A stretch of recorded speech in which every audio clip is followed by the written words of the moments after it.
À Diyarbakir, la grande ville du sud-est de la Turquie à majorité kurde, parfois surnommée la capitale du Kurdistan, l'annonce du PKK n'est pas une surprise. Mais jusqu'à hier, la méfiance envers le processus de paix avec Ankara restait de mise. Alors au lendemain de l'autodissolution officielle du Parti des travailleurs, c'est la délivrance. Je suis sorti dans les rues le matin, j'ai vu le bonheur sur le visage des gens. J'ai demandé ce qu'il s'était passé, ils ont dit que le processus avait commencé. Nous sommes très heureux. La Turquie est fatiguée de cette guerre depuis 40 ans. Les habitants de cette région sont las de cette guerre. La décision du PKK de se dissoudre est la bonne. C'était le bon moment et elle est durable. Une paix durable, c'est toute la question. Échaudés par les tentatives passées comme en 2013, les Kurdes de Turquie s'interrogent sur les contreparties obtenues cette fois-ci par le PKK.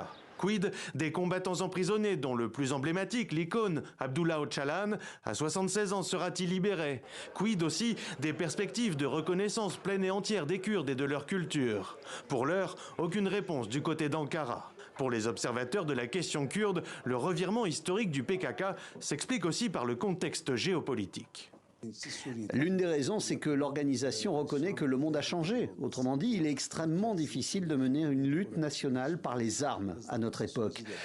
Il y a aussi l'évolution de la sociologie kurde. Les Kurdes de Turquie souhaitent désormais progresser sur le plan politique. Mais la première raison de la décision du PKK, c'est l'intégration en Syrie de la structure du PKK syrien au gouvernement de Damas. C'était extrêmement important pour le PKK. L'accélération de la situation en Syrie a également accéléré le processus en Turquie. Mais de l'autre côté de la frontière avec la Turquie, dans le Rojava, les Kurdes restent sur leur garde. Ankara voit toujours d'un mauvais œil leur projet autonomiste au nord-est de la Syrie. Ce qui préoccupe les Kurdes de Syrie, c'est que nous savons que pendant la crise syrienne, les objections et les attaques contre l'administration autonome des Kurdes de Syrie provenaient toujours spécifiquement de la Turquie. Je pense désormais que la position turque sur la question kurde en Syrie évoluera également et que ce processus sera donc global.